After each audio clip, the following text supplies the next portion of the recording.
If you get to hear me now.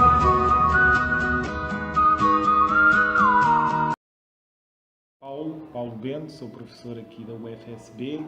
Pelo meu sotaque já devem ter entendido que eu sou de Portugal e precisamente por isso a gíria e o sotaque interferem bastante na minha comunicação, ou pelo menos têm o potencial de interferir bastante. Por isso eu tenho que ter bastante cuidado com a forma como eu falo, tanto em termos de sotaque. Normalmente eu começo as minhas aulas, as primeiras sessões, eu falo assim o que eu penso ser um sotaque mais brasileiro, para que os estudantes não se assustem e possam entender. E, claro, evito usar gíria de Portugal, porque se eu usar gíria de Portugal, o risco é que eu não seja entendido. Por outro lado, não usar gíria faz com que você possa parecer, às vezes, demasiado formal, sendo que os portugueses já são considerados formais.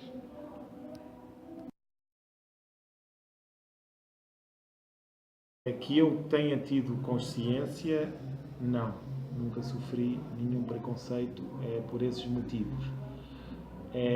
Porém, é possível que, pela dificuldade que eu possa ter tido em fazer-me entender, isso possa ter prejudicado de alguma maneira a minha pessoa.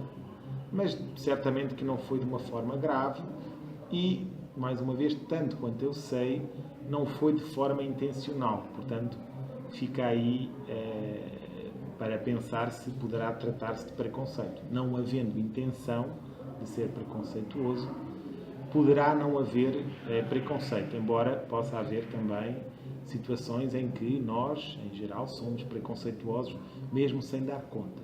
Eu diria que, em último caso, quem define se houve preconceito ou não foi a pessoa que sofreu algum tipo de ação por parte de outra, e sendo essa ação potencialmente preconceituosa e efetivamente preconceituosa se a pessoa que sofreu essa ação considerá-la preconceituosa.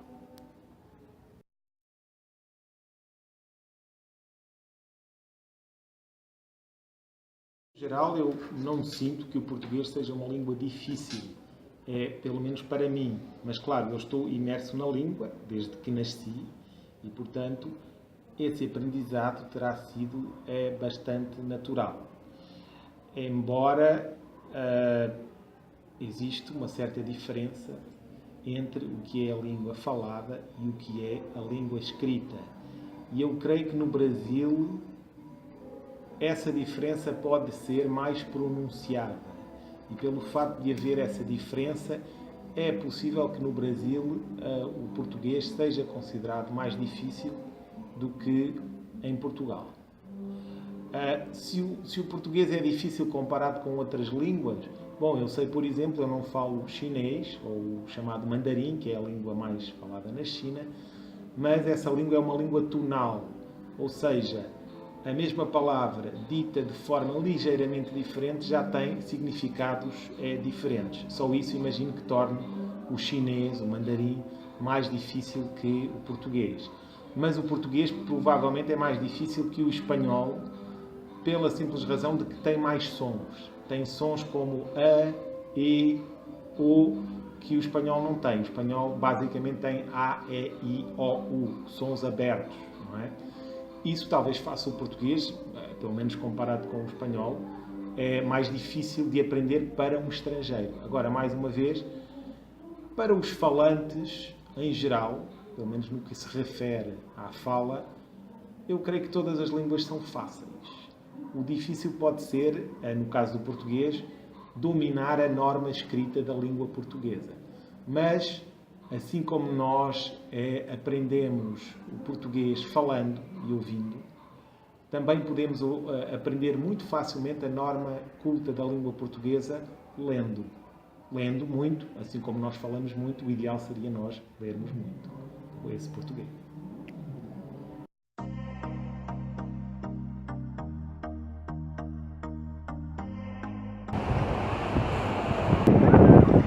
Salve, senhoras e senhores da Universidade Federal do Sul da Bahia.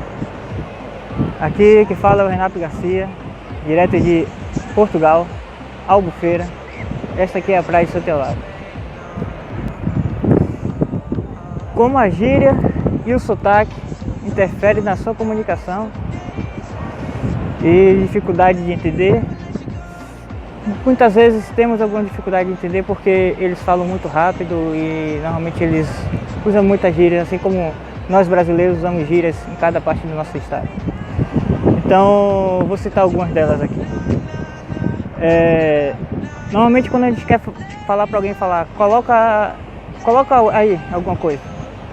E aqui eles usam mete aí. O tu e o você, alguma parte do Brasil, principalmente na Bahia, usamos muito tu e o você em alguns lugares.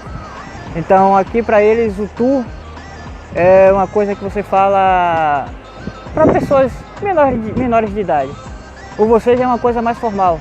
Elas falam já com tipo doutor, senhoras. Então eles têm muita dificuldade com essas coisas. Um calão que usamos aí, um passarinho verde me falou. Aqui para ele significa que alguém chegou para você e disse que estava apaixonado. É completamente diferente do que usamos aí no Brasil. Então, escuto muito essa palavra logo quando eu chego no trabalho pela manhã. E isso pra gente significa uma coisa e pra eles aqui e aí, tudo bem? Como é que tá as coisas?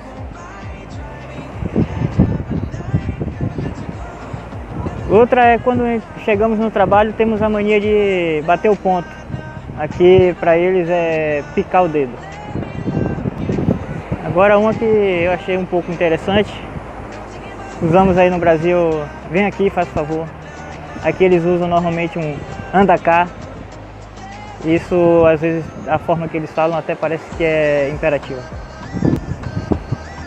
Outra pergunta, se eu já sofri preconceito por usar gírias?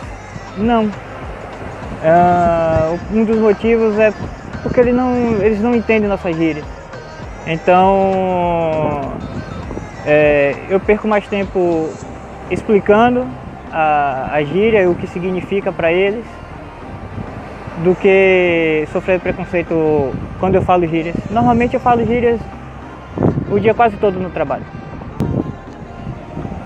A outra pergunta seria: você acha que o português é uma língua difícil?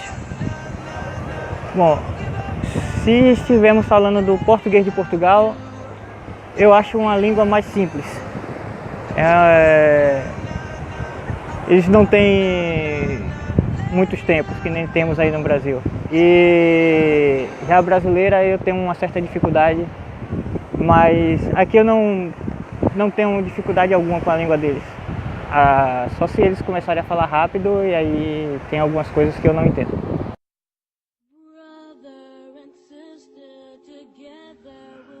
No Brasil reina o mito da unidade linguística, mas todos nós sabemos que isso não se aplica.